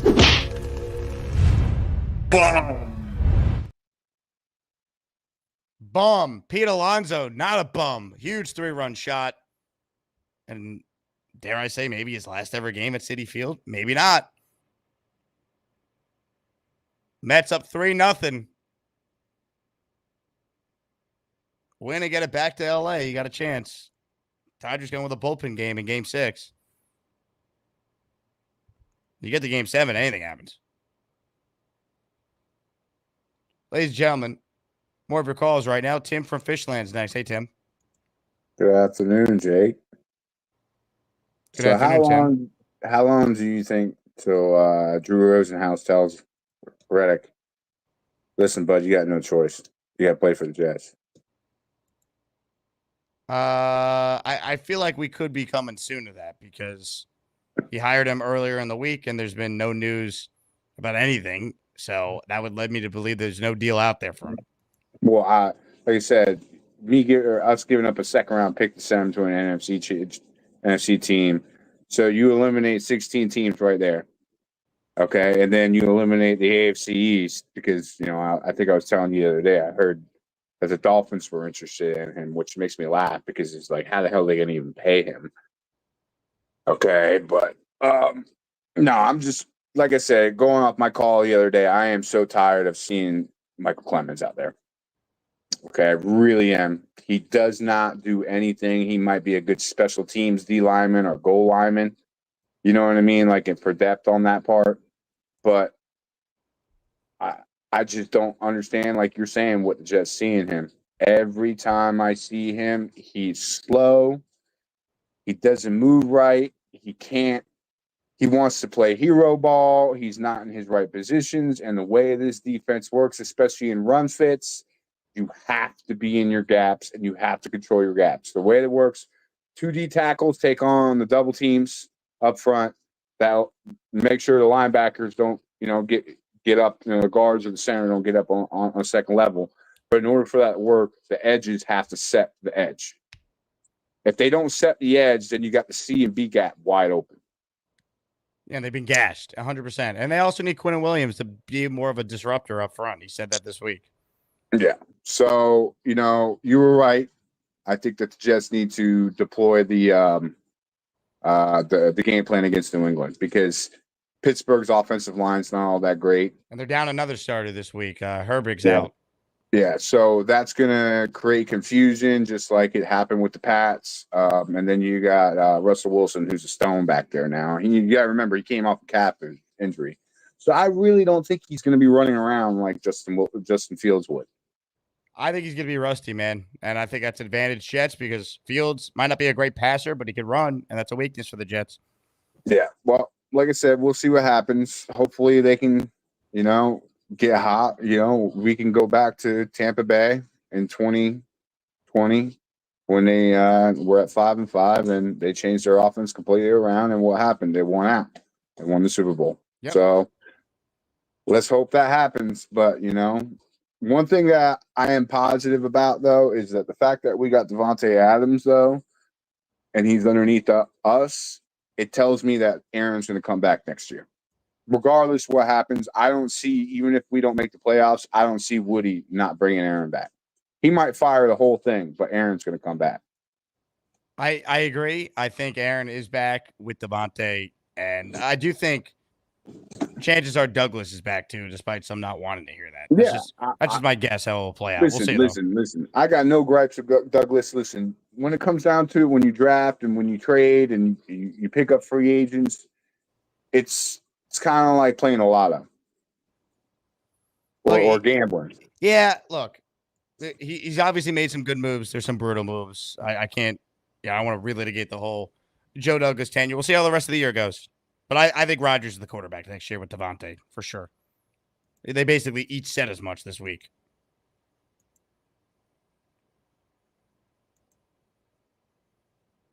Ladies and gentlemen, Ryan Kaza was the name of the caller who called in earlier. He was a first-time caller. He's excited to be in Pittsburgh. We lost his connection when he went in the elevator. He is walking around the streets of Pittsburgh right now, assaulting Steelers fans. Hello, Ryan. Yeah, back with Pittsburgh Steelers fans. Yes. Look, we're down here, Jake. We're in enemy territory, my brother. There we go. Enemy territory. Waiting for the Uber. I didn't mean to lose connection on the elevator like that. You're good, Ryan. Don't worry. We're thrilled to have you in Pittsburgh representing this fan base. Oh, dude, absolutely. We're ready. We're ready. Enemy territory. The whole family's out here repping Pittsburgh except for me. Well, you're going to be the only one happy by Sunday night. Let's hope. It's going to be a great 6 hours back home, my brothers. Great 6 hours back home. We'll see about that. I love it. Ryan. We're due, and they're due to lose. They're starting Russell Wilson. It's a wrap. It's a wrap. Let's go, Ryan. Are you bricked up? Oh, dude, I'm so bricked up. Play the intro. Let's get bricked up. There it is. Well done, Ryan. Johnny Boy's next on the Gusbuster hotline. Hello, Johnny. The fact that you're calling in during a Mets NLCS game is wild to me, but what's up? Bro, I'm watching it here, like literally, like fingers crossed, the whole nine, bro. I'm trying to be quiet because my daughter's asleep right now, but I screamed when that towering of a bomb hit that Alonso just did. But I wanted to get your, I wanted to ask you a question. And first and foremost, you've been killing with the content, bro. So I appreciate that. And it was dope that you brought in Fireman Ed and him being able to, set the record straight and all that. I thought it was dope. Please do continue to keep letting Fireman Ed rock at MetLife. All my kids, they love the dude, man. So, and what he said about the whole helmet stuff and everything like that, it's the truth, man. I have a picture. My dad has a picture at his house of me when I was young, when I first met Fireman Ed with He Lets You Rock the Helmet and whatnot. So, but now I wanted to ask you in regards to the edge. I know the edge stuff has been really tough in regards for us, right? What about throwing maybe a chance on possibly getting Chase Young and all that? Because I saw he's on the trade block. I just wanted to get your take on what you thought about that. I haven't looked to see what type of year he's having. He's always hurt, though. Let's see. Got to watch the tape and all the Gary nonsense, but let's quick look at how Chase Young is doing in New Orleans. Let's see. 7 games, 1.5 sacks, 10 solo tackles. I mean, he's obviously better than what they have. I don't know if he's a difference maker at this point. Not a bad name. If you want a player on the Saints, though, Johnny, how about they bring back, what's his name? Nathan Shepard's their starting defensive tackle. Bring a big body up front. Marcus writes in, what milestone does Ulbrich need to reach to keep the job next year? Would a playoff appearance be enough, or does he have to win a playoff game too? I think if he made the playoffs, he might get the full-time gig. Because I think Rodgers would be on board. He'd be coming back. He has a good relationship with Brick. I could see that. Now, if they win a playoff game, he's guaranteed to be the next head coach. Remember, This is people say, oh, the interim never has success. Don't ever hire the interim. It's a very unique situation. You have a 2-year window with this quarterback, and very rarely does an interim coach ever have this many games to really prove himself. I mean, Jeff Ulbricht's coaching 12 games here. That's a big deal. So, but I do think if he gets this team to the playoffs, especially now after a 2-4 start, I think he's probably our head coach beyond the season. But we'll see. Jet Buff John is next, and then Raven Hecht. But Raven, put your camera on. I can go to you after John. What's up, John? Hey, Jake. What's up, man? Oh, we got the helmet. This? Yeah, let's go, baby. So this is the original New York Sack Exchange helmet. And, I mean, that's what the Jets got to do. They got to get back to being able to pass rush again. I am bricked up. I think that the Jets looked so much better on Monday Night Football. Even Troy Aikman and Buck were saying how good of a team they actually looked offensively. And I have to give that to Todd Downing and to Ulbrich for putting a really good game plan together. We should have won the game. We all know that. But I am also really, really looking forward to Devonte Adams and Aaron Rodgers playing again. We really look at what they've done in the past. I don't know if they'll be that great, but a fraction of that would really put this team in a much better light. 100%. Offensively going forward. Look at Lazard, right? He went from unplayable last year to now he's competent because Rodgers and him are on the same page. Like it's that times 100 with Davante. Even he might not be 2021 Davante. Aaron, I don't think is 2021 Aaron anymore, but they're still more than good enough of being an elite duo in this league with Garrett Wilson also taking a ton of attention on the other side to open things up too. Yeah, I'm just really looking forward. I think that even if we were to lose this game, which is possible, I mean, Pittsburgh's great defensively, but even if we were, I'm not calling the season over. I think a lot of people would, but beat New England, if there's a way that we could somehow just get that Halloween win over the Texans, then I think that, being 4-5, we'll be right in the mix again. But I really think they need this win this week, and then we could get to 5-4 possibly, and then we start our season over. Yep. Well, John, well said. That helmet's awesome. Look, I mean, 2-5, it's tough for me to picture a run, but it starts Sunday. If you win Sunday, there's a path back to 500. And this game is so big, too, because somehow Pittsburgh's going to end up 9-8 at the bare minimum. They always are. So you need this game for tiebreaker purposes. The Jets, I believe, could go 9-8 and miss the playoffs because they'll have a head-to-head loss to Denver. They'll have a head-to-head loss to Pittsburgh. Like, don't let this game end up being the reason why you don't make the playoffs because you win a bunch of games at the end, but it's not enough because you lose out on tiebreakers. Win this game. Timothy Underwood writes in Ithaca College, my alma mater. Go Bombers, baby. Let's see. Comments, questions, super chats. If anyone's going to gift a membership, now's the time to make it rain on a football Friday. Let's say hello to Raven Hecht. Hello, Raven. Good job on the pronunciation, Jake. A lot of people don't get it the first time. Wow. Wait, are you, Raven, not only you remember the 4% female demographic, I don't think you've ever called before, have you? Yeah, this is my first time. I mean, I've watched your show, obviously, a bunch of times, but this is my first time calling in. I wish I could have picked a better day to keep my camera off, but it's all good. Welcome aboard. Appreciate it. Yeah, no, thanks for letting me in. Listen, I think this is a very winnable game, especially now that Russell Wilson's going to be playing. I expect, even if there isn't rust, like he's just not that guy anymore. He doesn't have that athleticism that made him so amazing in his prime with Seattle. Obviously, I'm a little concerned about the defense because our offensive line hasn't been performing. I've kind of had this idea in my head, like I'd love to see Tyron Smith almost kind of take his first break, we'll call it now. I think he needs to kind of build up that stamina again, and I think we can have more trust in Olu in his true position in that case.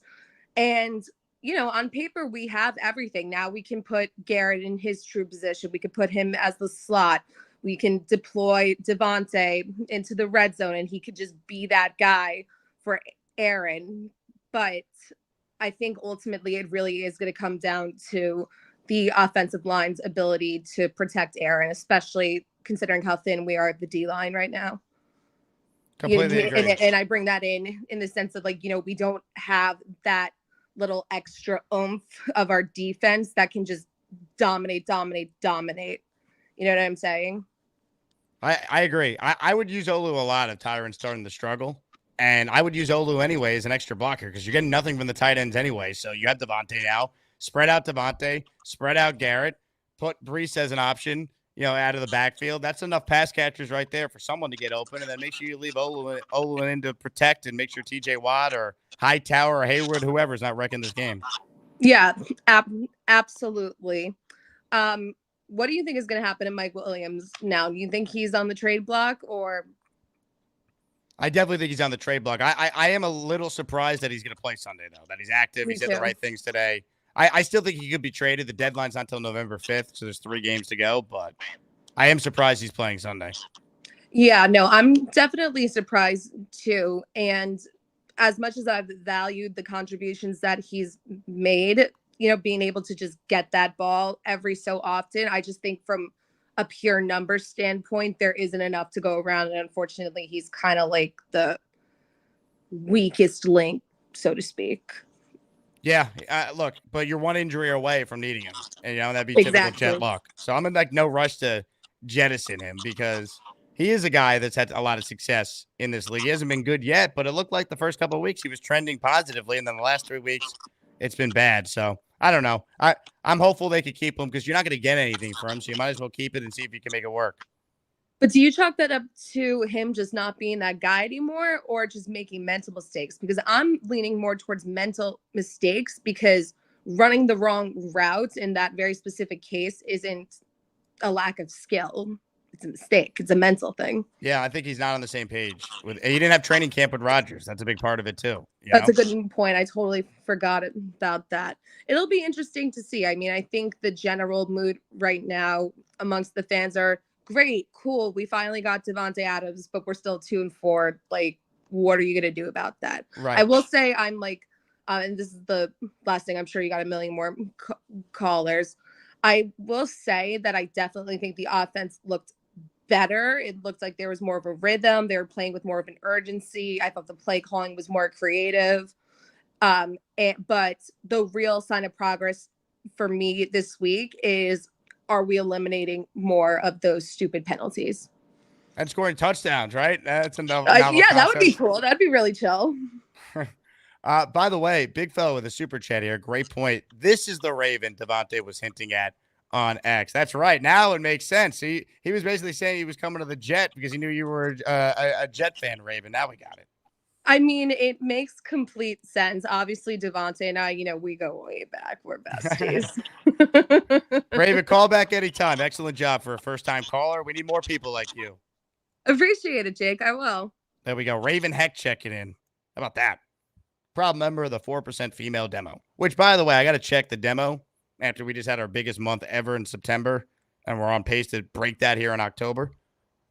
Maybe we hit 5% female demo. I don't know. For now, they're still the 4%. Eric, the Jet fans next. What's up, Eric? What's going on, Jake? How are you? First timer right here. Hey, a lot of first-time callers today. I love it.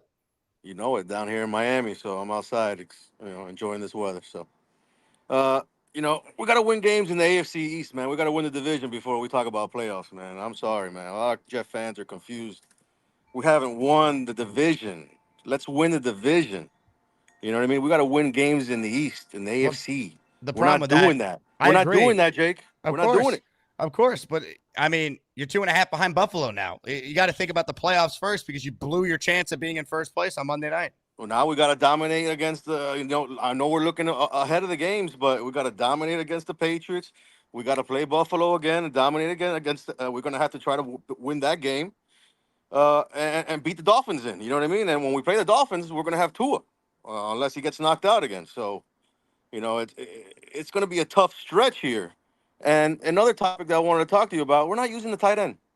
You want to get out of these little scapegoat situations, drop back. You got to use the tight end. Double tight end set. We got 3 good ones. We're not using them. I don't think they're good. That's the problem. I think they're average. They use less 12 personnel, which is 1 running back, 2 tight end sets. They used less of that on Monday, and it was better because they spread the Jake, offense. They're setting up Aaron to fail because you not gotta really. have Their offense was good the other night. They just couldn't convert in the red zone because they shot themselves in the foot. They had a drop. They had 2 drops that killed drives, and they had a penalty on Tyron Smith that wiped away a touchdown. What, run, pass? I've seen that before. Braylon Allen. That's Brian Schottenheimer all over again, brother.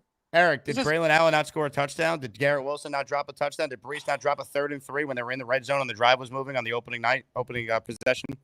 Brother, remember when this guy that now plays on the Dolphins, Berrios, dropped that pass that we were gonna, if we would have caught it, we would have been in the playoffs a couple years ago. What does that have to do with Monday? Man, these guys are just dropping passes. They're not disciplined. Right, so the tight ends will drop stuff too. They're not. What? I've seen the tight ends come through for us. I've seen Conklin come through. Who? Conklin's Give him an one opportunity good game this year. Give Jeremy some passes. They haven't thrown 10 passes to the tight end. Give me the total passes we've thrown to tight end. Give me some stats. Eric, Jeremy Ruckert, who ran the wrong route in week 2 and would have had a touchdown if he ran the right route. Jeremy Ruckert, who had a drop. Let's go Conklin. Conklin's had several big drops this year. He's okay. He's just a guy. He's not a great tight end. He was a decent guy in Minnesota. When we came over here, he had a little streak. The first year he was decent. Next year he dropped down to, I guess, with the Unzma. I forgot his name. I can't even say his name. He caught like 10 passes for us too.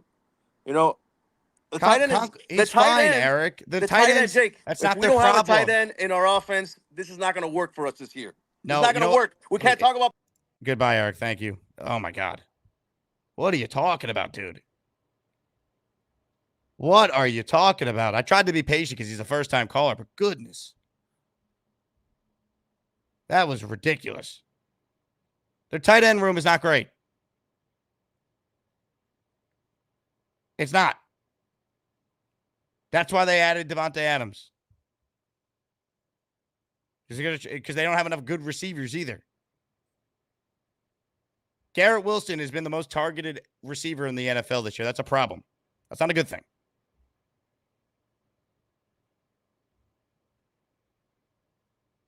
They need more balance. Part of the reason why they added Davante is because they don't have enough from other weapons. And then I make a point to Eric there about Monday, and he's bringing up Berrios dropping a pass 2 years ago. What does that have anything to do with anything? And then I say, did they not score a touchdown, Braylon Allen, and they got wiped away with a penalty, and he glosses over that? Garrett Wilson took a big hit in the end zone. Should have had that touchdown on that ball that Aaron threw to him. Brees, 3rd and 3. They're going right down the field on their first possession. They look good. Drops it. Turnover on downs. Or field goals early, I mean. One of the only field goals he hit that night.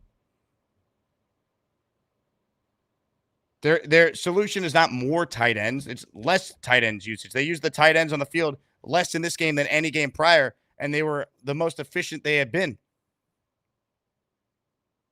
Come on, man. That's such a bad call. Gary, was that your cousin who made that call? Was that your cousin? Because his takes were bad? Is he related to you?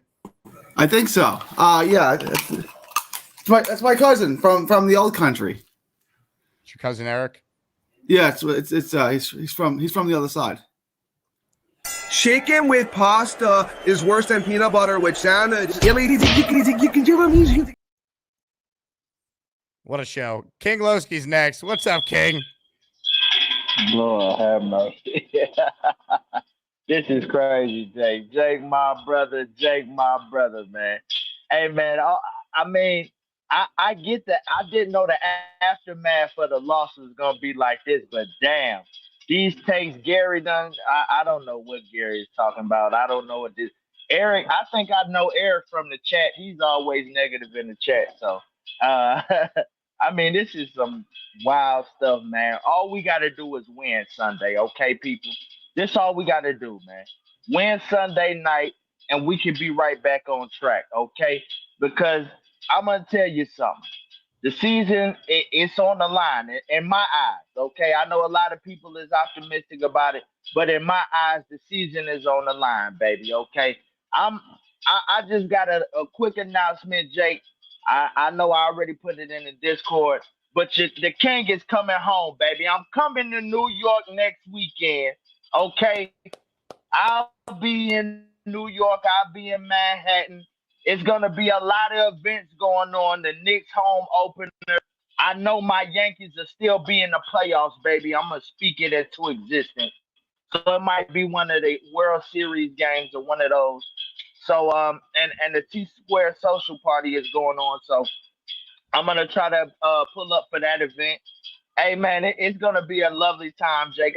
I'm gonna try to pull up on you, man, and see you. I know a lot of the Asmaniacs reached out, so I'm gonna be seeing a lot of the Asmaniacs, man. It's gonna be a lovely time, man. I can't wait to see you next weekend, baby. Let's get this win Sunday night, and let's go make this playoff push, baby. JTF! Just that shit! JTF! Just that shit! Go! Ladies and gentlemen, the King, King Lowski. King, if you're in New York, that's awesome. You got to come to the Jet Patriots watch party we're doing on the 27th. We got one this Sunday night and then next Sunday afternoon, back-to-back watch parties at T Squared. Crazy.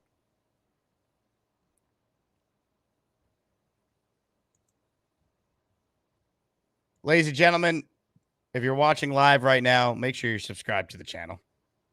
Check out the Fireman Ed interview today if you missed the first show. And a reminder, this channel is available, or this YouTube show you're watching right now is available in audio form, Apple or Spotify. Just search the Jake Asman Show. Great comment from King Lowski. Alan, you bum. Great point. Poor E in the chat is all mad that we roasted his tight end take. Tight ends all day. Glad I didn't pay for this BS show. Yeah, the show is free, bud. It's called YouTube. YouTube doesn't charge you to watch any video. They run ads. E, look, if you don't want to watch this show, that's fine. No one's forcing you. In fact, I'll make it easy on you. We'll see you. Now look what you've done. No more protection from the Asmaniacs. Had to pull you out of the chat and cast you down with the Sodomites. Some time in here will feel like you've been run over by the lane train. You understand me? You catch my drift? Give them another 24 hours to think about it.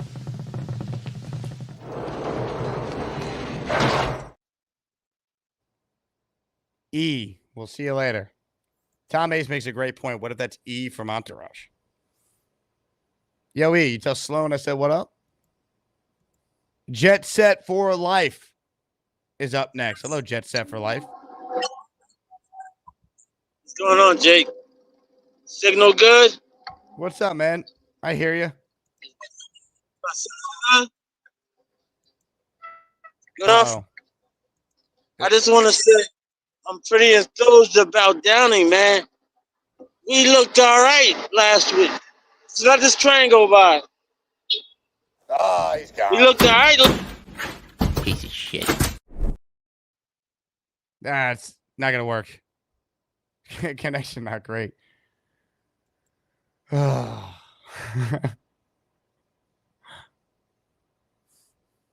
Man.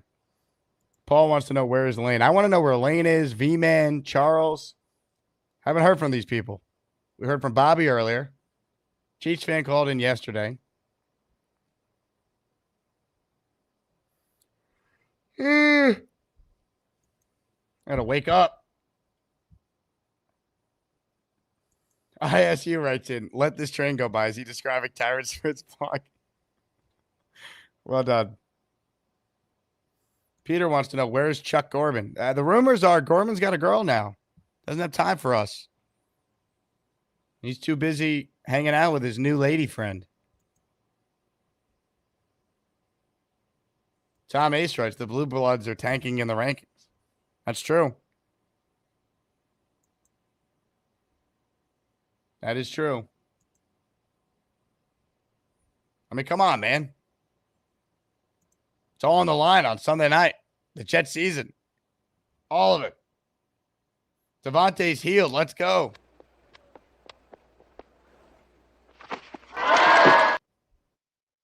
And we got a big watch party. I'll see you guys at T Squared on Sunday.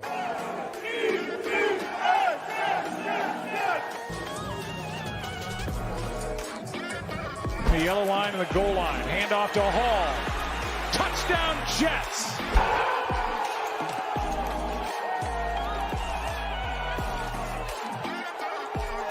They're going to get a free play.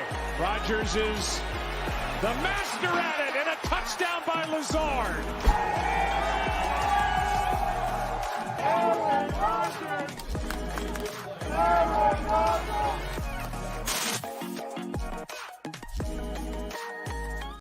Hell yeah, baby. See you guys at T Squared on Sunday night. Barbarossa, you're potentially the final call today. What's up, Barbarossa? Oh man, what's up, Jake?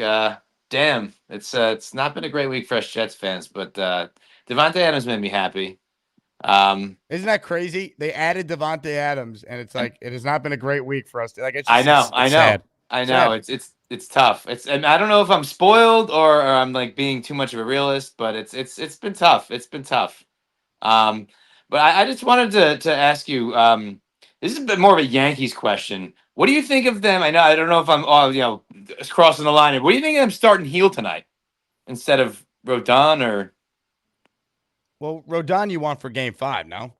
Well, who started Game 1? Was it like wasn't he?